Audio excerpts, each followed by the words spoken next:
정말 미국은 대단한 나라다. 네, 여러분 반갑습니다. 비트캐쳐입니다. 비트코인은 계속해서 매크로의 불확실성과 관세 쇼크로 인해서 지지부진한 움직임을 보여주고 있는 가운데 트럼프 행정부에서 수면 아래에서 생기고 있는 여러 가지 변혁들에 대한 가이드라인이 속속들이 노출이 되고 있는 상황입니다. 미국 하원은 스테이블코인 규제 프레임워크에 대한 초안을 공식적으로 공개를 했고, 실제 데이비드 삭스는 최근 스테이블코인은 달러 글로벌 지위를 견고하게 하는데 도움이 된다. 관련 규제 구축을 위해 노력할 것이다. 생각보다 이제 법안 초안이 공개됐고 최종적으로 승인되는 것도 빠르게 진행될 것으로 예상을 합니다. 왜냐하면 지금 미국 의회, 연준 모든 규제 기관들 모두 스테이블코인을 지금 환영하는 분위기로 시장의 흐름이 바뀌어가고 있고, 연준의 굉장히 실세라고 볼 수 있는 크리스토퍼 월러 이사까지 스테이블코인이 미국 달러의 글로벌 지배력을 유지하는 데 중요한 역할을 할 것이며, 스테이블코인은 달러의 글로벌 확산을 촉진하고 현재보다 더 강력한 기축통화로 만들 가능성이 크다. 지금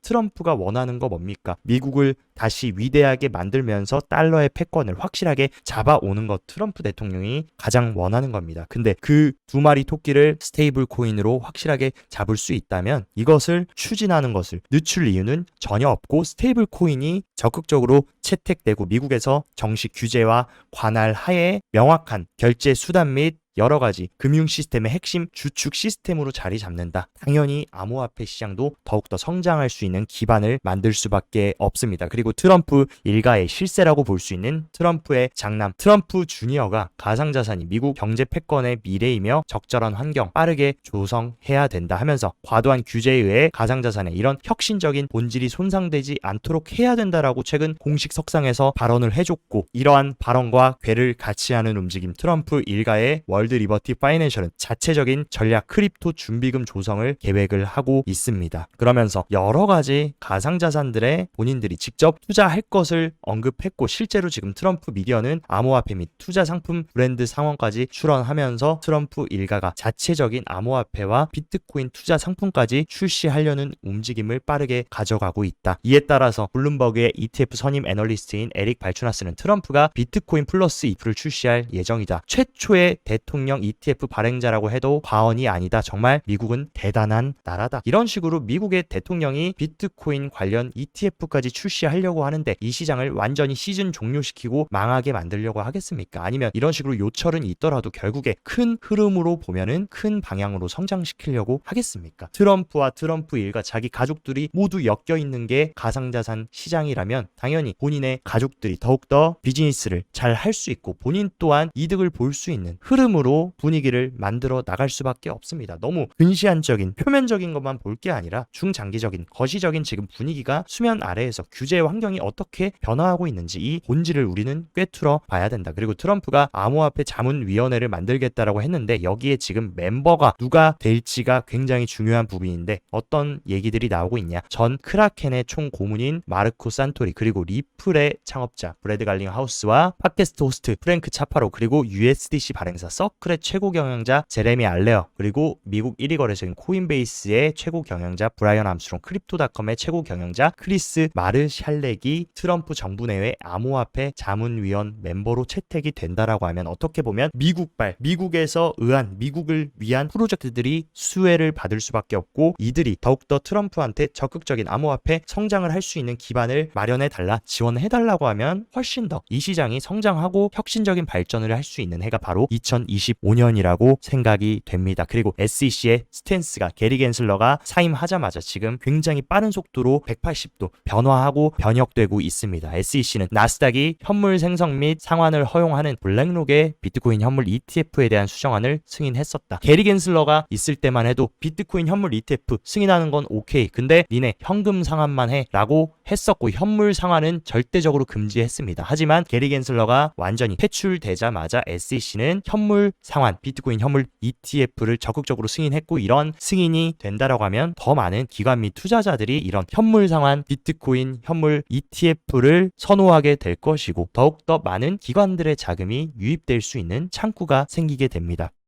그리고 SEC는 방금 솔라나의 19B4 현물 ETF 출시를 위해 필수적인 과정인 19B4를 정식으로 승인을 했습니다. 근데 최근 게리 겐슬러가 있을 때만 해도 솔라나 현물 ETF 제출했을 때 SEC가 19B4를 거부를 했는데 바로 지금 게리 겐슬러가 퇴출되자마자 솔라나 19B4가 인정이 됐고, 실제 게리 겐슬러가 이전에는 솔라나가 증권이라고 주장했는데 이런 식으로 19B4가 승인됐다라는 것은 증권이 아닌 상품으로 안주될 수 있는 굉장히 큰 힌트를 우리에게 SEC가 던져줬다라고 생각합니다. 그리고 솔라나는 현재 시가총액 1000억 달러 규모의 온라인 증권사인 인터랙티브 브로커스가 솔라나를 시작으로 더 많은 암호화폐 토큰을 본인 플랫폼에서 제공할 계획이다. 그리고 현재 고객 암호화폐 할당량을 1%로 제한하면서 향후에 더 크게 그 수치를 늘릴 거다. 이런 식으로 증권사 차원에서도 디지털 자산을 수용하는 움직임이 조금씩 가속화되고 있습니다. 그러면 더 많은 대중채택, 매스 어덥션으로 이어질 수 있고, 많은 분들이 지금 알트코인 시장 걱정하고 있지만 분명히 새로운 변곡점이 될 수 있는 게 새로운 알트코인 ETF 출시입니다. 그리고 솔라나뿐만이 아니라 4건의 리플에 대한 19B4가 시에 제출이 됐다. 이런 식으로 지금 윤곽이 잡히고 있는 거 뭡니까? 현존하는 비트코인, 이더리움 ETF 외에 리플과 라이트코인, 솔라나 이런 메이저 ETF들도 줄줄이 승인 절차에 본격적으로 착수했고, 이런 식으로 빠르게 SEC가 친화적인 움직임 180도 다른 스탠스를 보인다라고 하면 생각보다 빠르게 상반기에 새로운 현물 ETF가 출시될 가능성이 크고, 이런 알트코인을 대표하는 ETF가 시장에 출시된다. 지금 비트코인보다도 알트코인들이 그 어느 때보다 힘든 시기고, 알트 홀더이신 저희 캐쳐 가족분들도 많이 힘든 시기라고 생각합니다. 분명히 이런 새로운 알트코인들이 시장에 출범되고 기관들의 자금이 들어온다라고 하면 낙수 효과로서 전반적인 알트 시장도 분위기가 살아날 수 있는 트리거이자 전환점이 될 수 있다라고 개인적으로 생각하고 있습니다. 그리고 트럼프 일가의 실세인 도널드 트럼프 주니어는 RW 대장인 온도 파이낸스의 서밋 폐막 연사를 발표하면서 미국 내의 RWA의 미래는 밝고 새로운 리더십은 미국의 암호화폐의 글로벌 중심지로 만들 잠재력을 가지고 있다라고 하면서 디지털 자산에 적극적으로 개입할 것이며 실물자산 토크나 시장도 미래가 밝고 전망이 좋을 것이라는 얘기를 해줬습니다. 그리고 온도 파이낸스는 새로운 레이어 1 블록체인으로 지금 확장하려는 계획을 세우고 있고, 이 온도를 지금 배킹하고 있는 기관 투자자들 프랭클린 템플턴부터 웰링턴, 위즈덤 트리 등등 이런 굴지의 기관들까지 지금 온도를 배킹하면서 RWA 시장을 확장시키려고 하고 있다. 그렇기 때문에 실물자산 토크나 섹터 같은 경우도 지금 단기적으로 시장이 어렵고 알트가 어렵다라고 해서 여러분들이 놓치고 가면 안 되는 섹터라고 말씀드리고 싶습니다. 그리고 미국 하원 의원이 바이든 행정부 당시에 규제기관들이 은행과 가상자산 기업의 파트너십을 막았다 하면서 이러한 규제는 금융혁신을 저해하고 소비자 금융상품 접근을 제한했다, 이런 것들을 지금 지적하면서 바이든 정부를 적극적으로 비난을 하고 있습니다. 근데 지금은 어떤 정부입니까? 바이든과 게리 겐슬러가 삭제됐고 새로운 암호화폐 대통령이 되겠다는 트럼프와 트럼프 일가 모두 적극적으로 암호화폐 산업에서 비즈니스를 하면서 뛰어들고 있는, 과거의 바이든 정부와 180도 지금 달라진 흐름이 지금 시기고, 이제 막 트럼프가 대통령으로 선출된 지 한 달이 됐습니다. 그렇기 때문에 우리는 아직 이런 혁신의 변화를 지켜봐야 되고, 이 혁신의 변화와 규제의 변화는 시간이 필요합니다. 그렇기 때문에 지금 당장 비트코인이 신고점 계속 갱신하면서 상승하지 않고 알트들이 숨고르기를 하면서 쉬어간다라고 해서 여러분들이 걱정할 게 없다. 눈에 보이진 않지만 수면 아래에서는 여러 가지 지금 절차들, 시나리오들을 높으신 분들이 계속해서 세워나가고 있다는 이 팩트를 보셔야 됩니다. 실제로 글로벌 암호화폐 기업들은 과거 SEC에 막혔던 IPO 준비를 잇따라 하면서 벌써 암호화폐 거래소 제미니가 올해 안으로 기업 공개를 추진할 거고, 피터틀이 지원하는 블리시 글로벌, 그리고 소셜 트레이딩 플랫폼인 이토로, 그리고 USDC 미국발 스테이블 코인 발행사 서클도 벌써 증권거래위원회 비밀리에 IPO 신청서를 제출했다. 이러한 분위기 속에서 규제가 훨씬 더 암호화폐 친화적으로 형성이 되면서 새로운 글로벌 기업들까지 상장이 되고 많은 투자자들에게 접근성이 확대가 된다라고 하면 암호화폐 시장의 전반적인 파이 그리고 성장 속도도 가속화될 수 있습니다. 그리고 체코 대통령은 이번에 3년 이상 비트코인을 보유한 자들에 대해서 양도소득세를 폐지하는 법안에 정식으로 서명을 하면서 체코에서 비트코인 장투를 장려하는 그러한 법안에 승인을 했고, 남미의 지금 대기업들은 오히려 미국보다 빨리 비트코인을 재무구조에 도입하고 있습니다. 왜냐하면 이들 기업들이 암호화폐에 일찍 뛰어들면서 어마어마한 큰 수익을 올렸고, 그러한 수익을 바탕으로 사용자들에게 암호화폐 서비스를 더욱더 확대하고 있다. 그리고 또한 엘살바도르 같은 선례를 따라 라틴 아메리카의 많은 기업들이 비트코인을 저축가, 남미는 엄청난 인플레이션에 시달리고 있는 신흥국들입니다. 그런 것을 해칭할 수 있는 수단으로 빠르게 채택이 되고 있다. 그리고 테더 또한 아랍에미레이트 부동산 플랫폼인 릴라이테크와 협력 번역하면서 테더를 기반으로 한 부동산 거래를 적극적으로 추진한다. 이런 식으로 실제 현실 거래, 현물 거래에도 테더, 스테이블 코인이 사용되는 사례들이 계속해서 생겨나고 있고 이러한 확장이 가속화된다. 국가적인 채택으로도 빠르게 이루어질 수 있을 겁니다. 그리고 미국 전역, 미국의 가장 큰 마켓이라고 볼 수 있는 코스트코 매장은 비트코인 ATM기를 모두 설치를 했고 사람들이 비트코인 결제에 접근성을 강화할 수 있는 인프라를 구축을 하고 있습니다. 무려 600개 이상의 코스트코 매장에 비트코인 ATM을 설치했고 비트코인 ATM은 대중의 가상자산 진입을 위한 새로운 가속화될 수 있는 경로라고 얘기를 하고 있습니다. 그리고 우리나라 같은 경우도 금융위가 가상자산 법인 실명계좌 단계적 허용 추진하고 오는 13일부터 회의에서 논의를 할 거다. 우리나라도 글로벌 크립토 시장, 디지털 자산 시장에서 굉장히 큰 축을 담당하고 있는 국가인데 현재는 지금 법인의 투자는 막혀 있습니다. 근데 법인이 정식으로 실물계좌 단계적 허용하고 암호화폐 투자할 수 있게 열어준다라고 하면 우리나라의 굴지의 기업들도 미국의 스트래티지나 샘러, 테슬라처럼 비트코인을 기업적 준비금 차원으로 축적하려는 기업이 충분히 생겨날 수 있다라고 생각합니다. 그것 또한 수요를 자극할 수 있는 중요한 요소다. 그리고 많은 분들이 12월, 1월 시장의 분위기가 위축되고 투심이 위축됨에 따라 시즌 종료가 아니냐 이런 우려들이 많은데 실제로 기관 투자자들이 가장 많이 거래하는 미국 CME 선물 거래소의 1월 암호화폐 거래량은 사상 최고치를 기록했고 비트코인 선물 옵션이 지금 급증하고 있다. 그 얘기는 미국의 기관들은 계속해서 이 크립토 시장에 집중하고 있고 적극적으로 거래를 하고 있음을 시사하고 있습니다.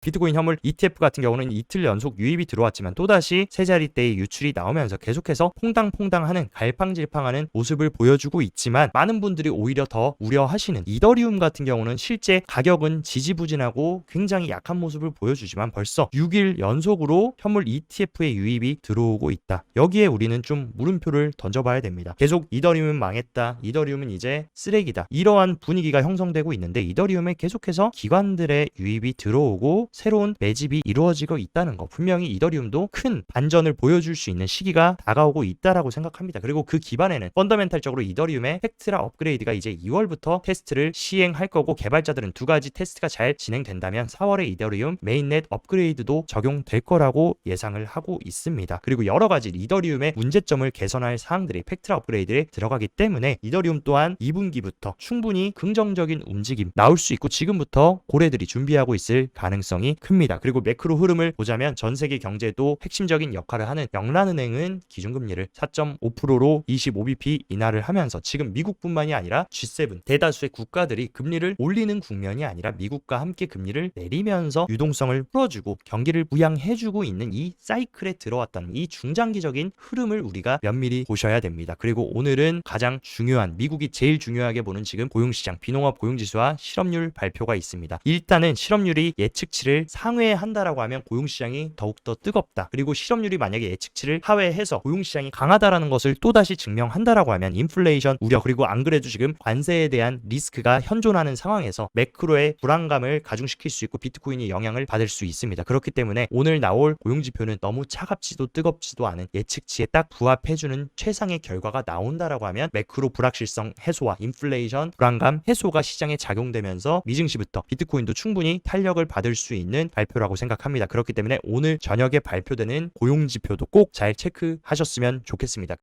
비트코인 몇 가지 온체인 데이터들도 한번 체크를 해보자면 금융 거물이라면 막대한 돈을 쏟아붓기 전에 그릇의 크기를 확장할 거다. 4년 동안 지금 그릇의 크기 비트코인의 펀더멘탈이라고 볼 수 있는 해시레이트는 5배나 성장했습니다. 근데 해봐야 비트코인 가격은 2배만 올랐다. 그 얘기는 지금 가치는 이만큼이나 상승했는데 가격이 따라와 주지 못하고 있음을 의미합니다. 그렇다라고 하면 결국에 금융시장의 불변의 진리 가격은 가치를 따라가게 되어 있다라는 거 명심하시고 그리고 과거의 패턴과 다른 지금의 패턴은 뭡니까? 비트코인 주소들의 지금 활동지수가 굉장히 낮다. 그 얘기는 과거에는 비트코인 좀만 오르면 팔고 샀다 팔았다 하는 자산이었다라고 하면 이번 사이클, 기관들이 들어온 사이클부터는 비트코인을 샀다 팔았다 하는 게 아니라 한 번 사면 마이크로 스트래티지처럼 장기 보유하는 그런 투자 성향이 훨씬 더 과거 사이클보다 많아졌다라고 생각하고 영구적으로 비트코인을 보유하려는 그런 주소들도 엄청나게 성장을 했습니다. 이것 또한 비트코인 현물 ETF가 출시되면서 많은 기관들이 비트코인을 새로운 자산 클래스로 인정하고 포트폴리오에 추가하면서 중장기적인 전략적 자산으로 이 비트코인이 변모하고 있다라는 것을 의미합니다. 그리고 이번 흔들림 속에서 1위 거래소인 바이낸스의 어마어마한 비트코인 유출이 이루어졌는데, 이런 최대 거래소의 어마어마한 비트코인 유출은 고래 혹은 기관들의 대량 매집과 축적의 움직임으로 우리가 해석할 수 있고, 미국의 기관 수요라고 볼 수 있는 코인베이스 프리미엄은 비트코인 가격이 흔들리고 지지부진함에도 불구하고 계속해서 양수를 유지하면서 미국 기관 수요가 지속되고 있음을 보여주고 있습니다. 그리고 스테이블 코인의 홀더가 벌써 지금 7천만 명을 넘어섰다. 이런 식으로 스테이블 코인을 채택하고 활용하는 개인들, 기관들, 어마어마한 대중 채택이 엄청나게 빠른 포물선 상승으로 이어지고 있고, 이런 스테이블 코인 시장의 성장은 곧 암호화폐 시장의 성장과 연결될 수 있는 중요한 요소입니다. 그리고 비트코인 펀딩 레이트가 이런 식으로 음수로 크게 빠졌다라는 거, 하방에 대한 압력이 굉장히 강력하게 작용하고 있고, 또다시 비트코인에 대한 회의론이 팽배하다라는 걸 의미합니다. 하지만 언제나 이런 식으로 펀딩 레이트가 강력한 음수에 도달했을 때는 언제나 굉장히 좋은 바이더디 구간이었다라는 거, 차트가 시간이 지나면 보여주고, 지금 당장은 무서울 수 있지만 시간이 지나서 또다시 비트코인이 100K를 넘고 올타임 하이를 갱신할 때 돌아보면 지금 이 95K, 96K 구간이 굉장히 좋은 가격이었다라는 걸 또 한번 느끼시게 될 겁니다. 그렇다라고 하면 비트코인 단기적인 차트 흐름 일단 체크를 해보자면, 일단 비트코인은 계속해서 제가 중요하다 말씀드렸던 20일 이동평균선 상단 위에 안착을 해주지 못하고 계속해서 100K의 저항을 받고 있는 상황입니다. 일단 확실하게 비트코인이 다시금 상방 추세로 가면서 108K를 시도하려면 저는 100K를 돌파해주고 100K와 맞물려 있는 20일 이동평균선 이 저항을 확실하게 몸통으로 돌파 후에 종가로 안착해주는 것이 중요합니다. 그 전까지는 지금처럼 지지부진한 움직임 지속해줄 수 있고, 일단은 꼭 지켜줘야 되는 거, 계속해서 지지를 받고 있는 과거에 돌파 후 리테스트하고 있는 이 하방 트렌드 라인 상단을 확실하게 지켜주는지를 보셔야 됩니다. 여기를 만약 깬다라고 하면 충분히 다시금 박스권 하단을 시도해줄 수 있고, 제가 봤을 때는 이 박스권 하단이 여러 번 지지를 해줬던 최후 방어선입니다. 이 구간을 잘 지켜준다라고 하면 충분히 다시금 박스권 상단을 시도해볼 수 있는 자리라고 개인적으로 보고 있습니다. 하지만 어쨌든 사이클 관점으로 보면 지금 리스크 매트릭, 정교화된 위험지표 온체인 데이터를 보면 과거의 21년 사이클 탑 구간에서도 이런 식으로 굉장히 큰 리스크 지수가 빨간색을 터치하고 나서 그 다음에 비트코인이 사이클이 종료되는 움직임을 보여줬습니다. 지난 24년 3월 당시에 1차 불장 고점 당시에도 이 빨간색 부분은 터치를 하지 못하고 내려온 상황이고, 지금은 어떻게 보면 중립에서 살짝 위에 구간에 와 있다. 적어도 과거 패턴처럼 이 빨간색 구간에는 돌입해야 우리가 그때부터 사이클 탑이고 이제 매도를 고려하면서 시즌 종료를 고려해야 되지, 벌써부터 시즌 종료를 고려하기는 시기상조라는 말 다시 한번 드리고 싶습니다. 제가 비트코인이 15K, 20K에 위치했을 때 모든 사람들이 비트코인은 사기다, 쓰레기다, 끝났다라고 할 때 여러분 여기서 포기하지 말고 퇴출되지 말아라, 조금만 더 간다라고 하면 우리가 그토록 기다리던 다이아몬드 광산이 있을 것이라고 말씀드렸습니다. 하지만 거기서 퇴출되고 모든 걸 털고 나가신 분들과 15K, 20K, 루나 사태 FTX를 견디고 끝까지 버티신 분들은 15K에서 108K라는 어마어마한 상승 그리고 부의 퀀텀 점프를 단기간에 이루셨습니다. 지금도 저는 1차 불장이 끝났고 2차 불장이 시작되는 소수를 선발하는 과정의 마지막 구간이라고 생각합니다. 여기서 또다시 뒤돌아서 가버린다면 트럼프 2.0 시대의 2차 불장, 이 다이아몬드 광산을 놓치게 되고 코앞에서 포기하게 되는, 강제 퇴출되게 되는 꼴이 될 수 있습니다. 그렇기 때문에 이 다이아 광산 2차 불장에도 한 번 더 남아 있다라는 거 절대 잊지 마시고 계속 정진해 나가시길 바랍니다. 오늘 영상도 시청 진심으로 감사드리고, 영상 도움되셨다 하시면 좋아요, 구독 눌러주시고, 더 자세한 투자 전략 궁금하다 하시면 영상 하단 고정 댓글에 제가 운영하는 크립토 시황방 활짝 열어놨으니까 이쪽에서 시황도 체크하시면서 성공적인 크립토 투자 계속 이어가시기 바랍니다. 오늘도 시청 진심으로 감사드리고 여기까지 비트캐쳐였습니다.